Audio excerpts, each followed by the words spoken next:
12 octobre 2018, jour du 50e anniversaire de la fin de la colonisation espagnole, un groupe d'Africains en mal d'hébergement sont venus avec juste raison avenue Foch, confisquer les biens mal acquis des dictateurs équato-guinéens pour installer des Africains dans ce lieu qui n'est pas réellement une ambassade et qui comporte 101 pièces ou appartements et dans laquelle 90% sont inoccupés. Pourquoi l'ambassade de la Guinée équatoriale de l'avenue Foch n'est pas une ambassade? Tout d'abord par le fait que la décision de l'implanter et de la maintenir avenue Foch est le fruit du cerveau de personnes qui n'ont aucune formation diplomatique. Aucune ambassade ne peut s'installer dans un pays sans avoir l'autorisation préalable du pays d'accueil. Ensuite, le fait d'avoir tenté de faire reconnaître qu'une ambassade est un lieu dans lequel on trouve une discothèque, une salle de jeu, un salon de coiffure et des robinets en or est une plaisanterie de mauvais goût.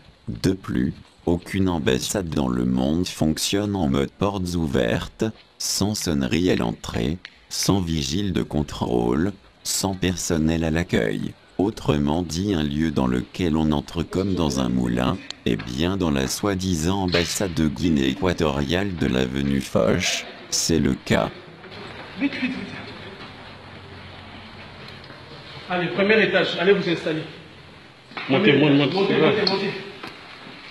Premier étage, chacun trouve son logement là. Premier étage. Allez-y, premier étage. Prenez la chambre qui vous va bien. Premier étage. Donc on ne peut pas laisser à la France s'accaparer de ces bâtiments parce qu'on ne sait pas où est parti l'argent de Oufé-Boigny, où est parti l'argent de Mobutu, où est parti l'argent de Senghor, où est parti tout cet argent-là. Donc, vite. Aujourd'hui, donc, on est venu, je saisis ces bâtiments ici, je les récupère au nom de la dignité. Vous rentrez. Premier étage, chacun trouve son logement. Premier étage, chacun trouve son logement. Premier étage. Allez-y, vous montez. C'est fermé?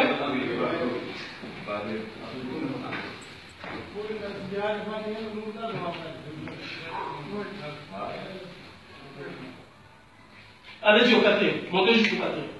Ce qui démontre que l'ambassade de l'avenue Foch ne ressemble en rien à une ambassade, c'est que ce groupe d'Africains a prouvé en ayant pu pénétrer dans l'enceinte de la soi-disant ambassade, sans avoir besoin de sonner ou de fracturer une porte ou une fenêtre. Non, mais c'est une grande première dans le monde entier. On peut rentrer dans la soi-disant ambassade de l'avenue Foch à Paris 16e sans sonner à la porte, sans avoir les clés, sans le moindre accueil à la réception. Car on entre dès le milieu de la matinée sans rencontrer le moindre chauffeur dans les véhicules de l'ambassade et de l'ambassadeur en stationnement dans la cour, sans rencontrer le moindre vigile ou personnel d'accueil devant ou derrière la porte, sans le moindre sas de contrôle, sans le moindre employé au rez-de-chaussée, ni au premier étage, ni au second.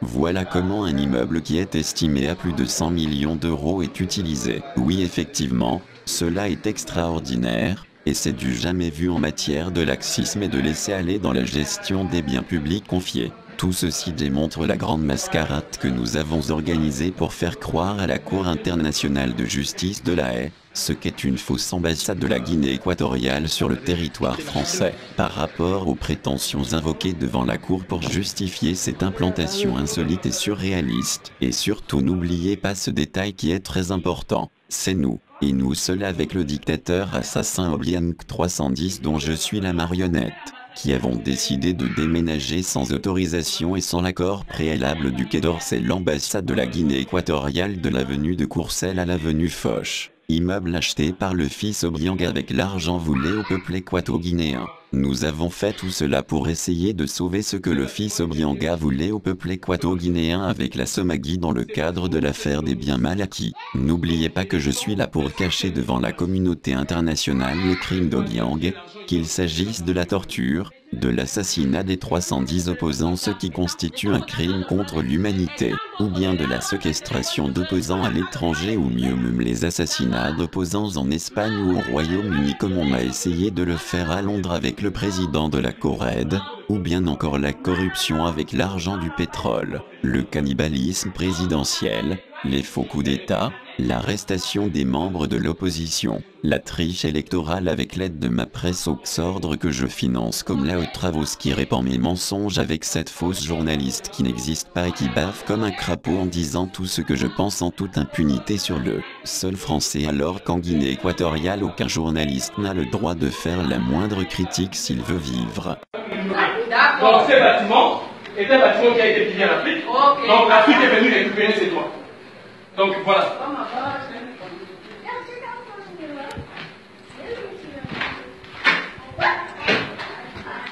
Et là.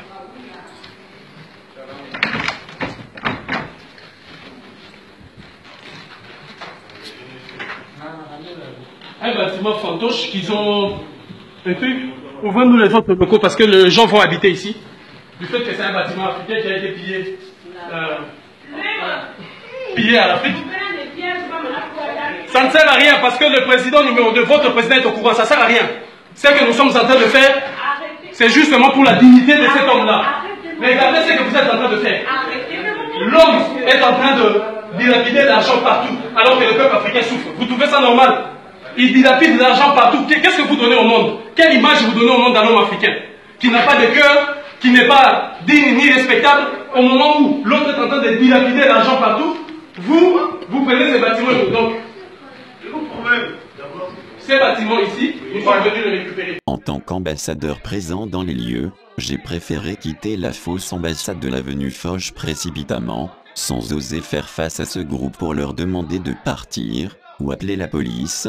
J'ai préféré fuir comme un voleur, la queue basse, car je sais très bien que cet immeuble au robinet en or avec discothèque et salon de coiffure n'est pas une ambassade. Je suis parti couvert de honte, comme un général en retraite qui n'a pas su faire face à la situation et qui a géré l'ambassade de la plus mauvaise façon qui soit en facilitant l'accès à ceux qui étaient venus confisquer et squatter un bien mal acquis de la dictature familiale du régime d'Obiang. Voilà ce qu'est l'ambassade de la République de Guinée équatoriale en France. Un lieu unique dans lequel on peut rentrer ou sortir sans la moindre difficulté, ce qui n'est pas le cas du pays dans lequel la signature du président ne vaut rien qu'il s'agisse de loi d'amnistie, de libération de tous les prisonniers politiques ou de vraies tables rondes, ou d'engagement contractuel, mais où il faut un visa donné par le fils Obiang pour sortir du pays. En Guinée équatoriale, il est inenvisageable de bouger une ambassade d'un millimètre sans avoir l'autorisation du dictateur assassin Obiang 310. Mais dans les autres pays on fait tout ce qu'on veut car on est chez nous ici n'en déplaise au Quai d'Orsay.